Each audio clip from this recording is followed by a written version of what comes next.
como siguiente expositor tenemos al doctor, vamos a poner, conoce a tu expositor, es el doctor Daniel Miranda Murillo, que viene de la hermana República de Argentina. Él es especialista en salud pública y administración de salud, secretario consultor de la Sociedad Argentina de Pediatría, rector de la Universidad Massa de Mendoza, Argentina, integrante de la Comisión Directiva del Consejo de Rectores de Universidades Privadas Group Argentina. Bienvenido, doctor Daniel Miranda. Los micros y Latinoamérica son de usted. Adelante. Muy buenas noches, gracias por la presentación. Realmente es un placer agradecer a todos los participantes, a los integrantes del simposio, a la Escuela Profesional de Medicina Humana y a la Universidad Privada San Juan Bautista por darnos esta posibilidad de interactuar.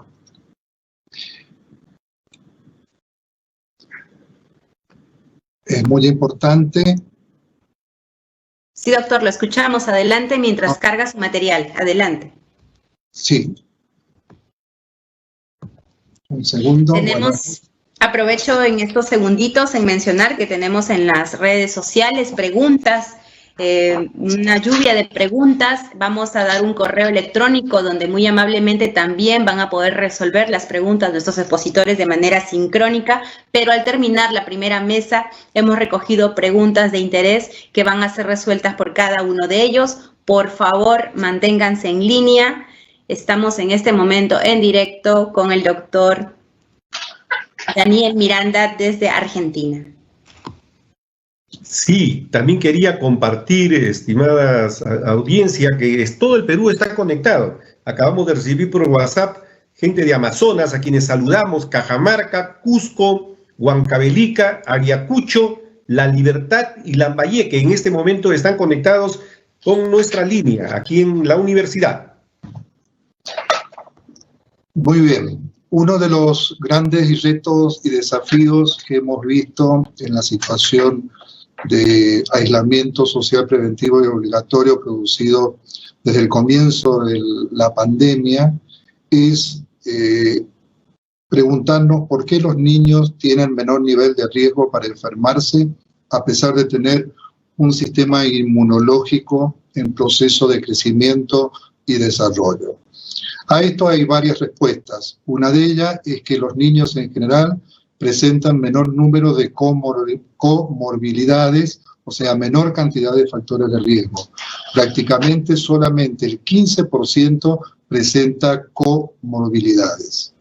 En segundo lugar, hay siempre un mayor nivel de exposiciones a patógenos, lo cual indudablemente genera en el mediano y largo plazo mejor respuesta inmunológica. En tercer lugar, los niños tienen mayor colonización de virus y bacterias y un mejor nivel de tolerancia. También se ha visto que hay una protección inmunomoduladora dada fundamentalmente por la vacuna BCG, que es la vacuna que se coloca, ¿no es cierto?, en el recién nacido y que protege contra las formas graves de tuberculosis. También, como se mencionó, los receptores de la enzima de conversión de la angiotensina 2, que se encuentran generalmente en pulmones, en riñones, en vasos sanguíneos y en intestino, son mucho menos frecuentes que en los adultos. Por lo tanto, hay menor cantidad de contacto de los virus, lógicamente, con menor número de receptores y, por ende, menor replicación viral. Y otro factor importante que hay que tener en cuenta es la lactancia natural. La primera vacuna que puede recibir cualquier niño, la importancia que esta tiene y que impacta e influye directamente en esta situación. Es muy importante que en el primer contacto que tienen nuestros pacientes pediátricos con el sistema de admisión, o sea, con el sistema de atención primaria de la salud, hay que tener en cuenta que en general los niños tienen mejor pronóstico que los adultos, siendo poco en general los casos graves reportados. La mayor parte de los casos son leves y se recuperan entre 1 a 2 semanas. Sí se ha visto que la eliminación del virus en secreciones respiratorias y heces es más prolongado en niños con casos leves que en los adultos, lo cual implica un gran desafío para el inicio presencial de las clases. También se ha demostrado la transmisión del virus a partir de niños asintomáticos con un periodo de portador de hasta 21 días. La clínica en general con que se presentan nuestros pacientes pediátricos, a pesar muchas veces de tener una carga viral alta e incluso con alteraciones radiológicas, es en un 34% de infecciones leves de las vías aéreas superiores, en un 27% aproximadamente la presencia de fiebre, un 15% de bronquiolitis, un 7% de laringitis y un 4% de neumonías. Una vez que nuestro paciente ha ingresado al centro de atención primaria, se establece el triage, o sea, la selección. Se considera paciente de bajo riesgo aquel que puede esperar 2 horas para pasar al área de valoración médica. Y en general es un paciente con estabilidad respiratoria, sin factores de riesgo, y nuestros niños solamente presentan en ese momento fiebre y o tos o odinofagia o rinorea. Se considera riesgo potencial de vida, color amarillo, cuando requiere o puede esperar 1 hora para la derivación ya a un centro de atención del segundo nivel. Estos pacientes presentan síntomas con signos estables, pero con factores de riesgo. Tienen generalmente disnea leve, pueden presentar vómitos y diarrea, cefalea, debilidad, respiración con tiraje y ya también antecedentes de factores de riesgo importantes. Y finalmente en el triage, el paciente que está en riesgo de vida requiere atención inmediata y el traslado al segundo o al tercer nivel de atención. Son pacientes con signos y síntomas graves de descompensación, con amenaza de pérdida de la vida, pueden tener apneas, disneas graves, taquipnea, taquicardia, bradicardia, hipertermia y pueden presentar o hipotensión y en algunos casos hipertensión arterial, con una saturación de oxígeno menor al 93%. ¿Qué hacemos una vez realizado el triage? Vamos a tener 2 grupos de pacientes, los pacientes que son casos sospechosos y los pacientes que no lo son. ¿Qué hacemos con los pacientes que no tienen o que no son sospechosos? Pueden ser una consulta por demanda espontánea. Por lo tanto, estos niños son derivados a esa área de atención del Centro de Atención Primaria de Salud, que puede llevar lesiones no intencionales, cuadros febriles sin síntomas respiratorios, cuadros respiratorios sin fiebre o simplemente erupciones. O bien ser pacientes por turno programado, como pueden ser los controles de salud en menores de 1 año, que de acuerdo a lo establecido por la Sociedad Argentina de Pediatría, en lugar de hacerlos ahora mensuales, lo hacemos bimestralmente hasta el año. O bien son pacientes que requieren vacunaciones o seguimiento de patologías crónicas que no se pueden posponer, o simplemente la necesidad de entrega de leches o de medicamentos. ¿Qué ocurre con nuestros pacientes con cuadro clínico leve? ¿Quiénes son los pacientes pediátricos dentro de este grupo? Fundamentalmente aquellos que no tienen inmunodeficiencias primarias o secundarias, que no presentan ningún tipo de alteración cardíaca, ni enfermedades neurológicas, ni respiratorias crónicas, ni han padecido prematurez. No requieren oxígeno, ni soporte nutricional, ni tampoco hidratación, y en general sus signos vitales son normales. Puede haber la presencia de síntomas inespecíficos, como los mencionados, fiebre, tos, dolor de garganta, congestión nasal, vómitos, diarrea, cefaleas, inyección conjuntival, mialgias y artralgias. ¿Qué pueden presentar estos pacientes? O simplemente un catarro de vías aéreas superiores, una laringitis, una bronquiolitis, una exacerbación respiratoria de la bronquitis obstructiva recurrentes que son frecuentes en pediatría, o bien una crisis asmática. ¿Qué aplicamos en estos pacientes? Scores. Scores que son muy simples, el de Wesley, el de TAL y el TAL modificado, el score de Wood, Down, Ferré, que son scores clínicos, que en general lo que tienen o valoran son, en el caso de la laringitis, el vestidor laringio, el tiraje, la entrada de aire, la presencia o no de cianosis, el nivel de conciencia. El score de TAL tiene en cuenta la frecuencia cardíaca, la frecuencia respiratoria, la presencia de sibilancias y de tiraje, y es similar el score de Wood, Down y Ferré, al cual se agrega fundamentalmente la entrada de aire y también la presencia o no de cianosis. En estos pacientes, en general, no se requiere ningún tipo de laboratorio, salvo, lógicamente, la PCR para el COVID-19, teniendo en cuenta la definición de caso sospechoso establecido en pediatría. Solamente en los pacientes que tienen más de 5 años agregamos un hisopado para descartar estreptococo beta hemolítico del grupo A.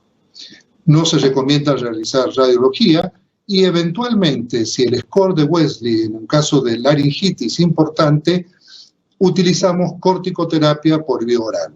Y en los pacientes con BOR y exacerbación respiratoria, usamos broncodilatadores a través de espaciadores o aerocámaras. Mantenemos solamente corticoterapia vía oral y se evita el uso de nebulizaciones. En todos estos casos utilizamos elementos de protección personal y lógicamente somos muy cuidadosos en los procedimientos que generen aerolización. Estos pacientes se manejan a través ambulatorio. Cuando tenemos un cuadro clínico moderado, paciente que ya requiere en este caso internación. Los pacientes que presentan taquipnea, cuyos valores de frecuencia respiratoria varían según la edad, requieren ya de tratamiento de sostén con oxígeno o apoyo nutricional a hidratación parenteral. Son pacientes con cuadros leves, pertenecientes ya también a grupos de riesgo, generalmente inmunodeficiencias primarias, secundarias, cardiopatías, enfermedades neurológicas crónicas, enfermedades respiratorias crónicas. ¿Cómo manejamos estos pacientes? También con los scores de Wesley, de Tal o con el de Good, Down, Ferré, o sea, netamente scores clínicos. En estos pacientes no realizamos tampoco de rutina de análisis en general y sí hacemos lógicamente PCR para COVID-19 según también la definición de caso sospechoso. Solamente realizamos diagnóstico por imágenes en aquellos pacientes que presentan neumonía, que generalmente son neumonías que pueden ser complicadas o no complicadas. En los pacientes con laringitis, generalmente usamos nebulizaciones con adrenalina y corticoterapia oral. En los pacientes con bronquiolitis o exacerbación respiratoria o crisis asmáticas, oxígenos a través de dispositivos de bajo flujo y tratamiento broncodilatador con aerocámaras.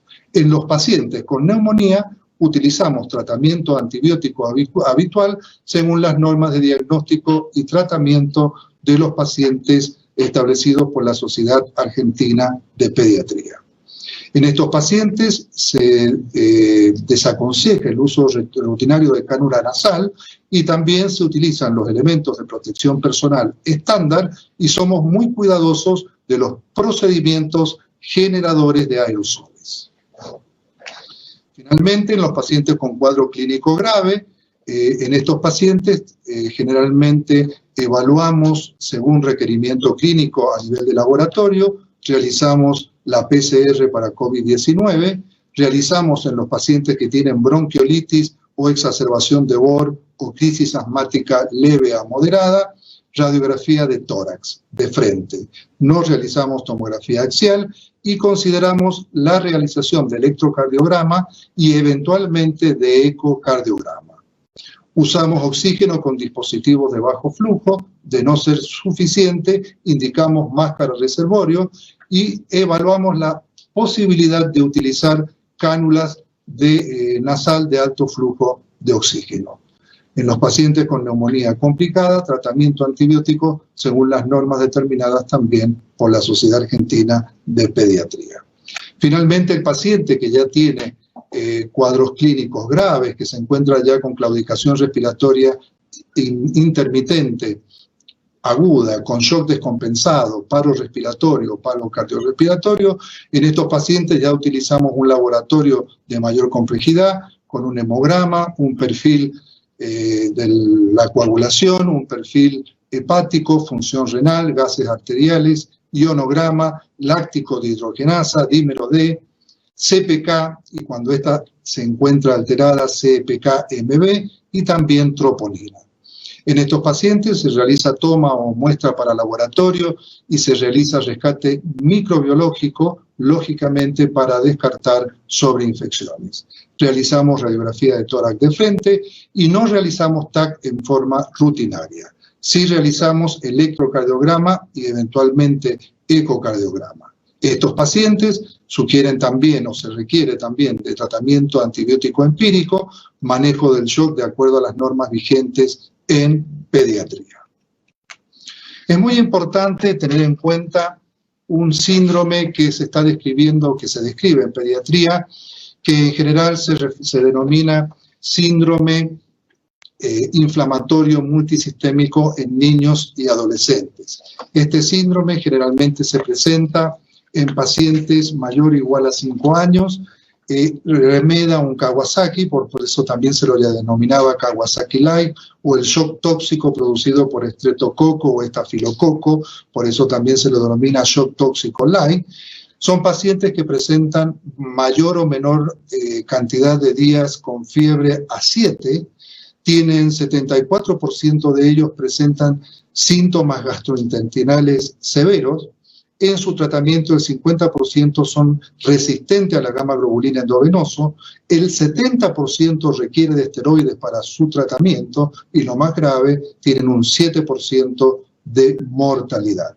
En realidad estos pacientes constituyen un síndrome pediátrico hiperinflamatorio donde hay un síndrome de liberación o de tormenta de citoquinas. Por lo tanto, lo podemos definir como un síndrome inmunológico postinfeccioso que aparece aproximadamente a los 15 o 20 días después de iniciada la infección por el justamente el COVID-19. El seguimiento a largo plazo todavía es incierto y hay todavía mucho que estudiar con respecto a estos pacientes. La Organización Mundial de la Salud, el 15 de mayo de 2020, hace unos pocos días, ni siquiera un mes, estableció cuál es la definición preliminar de caso. Son los niños y adolescentes de 0 a 19 años con fiebre durante más de 3 días que presenten algunos de los dos de los siguientes síntomas: exantemas o conjuntivitis bilateral no purulenta o signos inflamatorios mucocutáneos en boca, manos o pies. Hipotensión o shock, signos de disfunción miocárdica, pericarditis, valvulitis o alteraciones coronarias.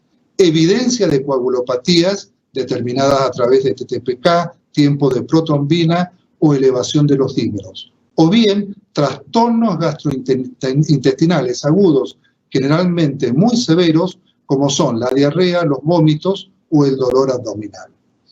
Entonces, al primer ítem, fiebre mayor o igual a 3 días, 2 de algunos de los síntomas descritos, le debemos agregar la elevación de los marcadores de procesos inflamatorios, la eritrosedimentación, la proteína C reactiva o la procalcitonina elevada. Por supuesto, no tener causas de inflamación como sepsis bacteriana o síndrome de shock tóxico por estrepto o estafilococo, y por supuesto evidencia de COVID a través del PCR o prueba de antígeno o serología positiva. Para finalizar, tenemos que decir que estamos aplicando permanentemente la estrategia de atención primaria de la salud. La prevención primaria, fundamentalmente a través del triage, el aislamiento y el distanciamiento. La prevención secundaria a través de estas pautas de diagnóstico y tratamiento que acabo de describir.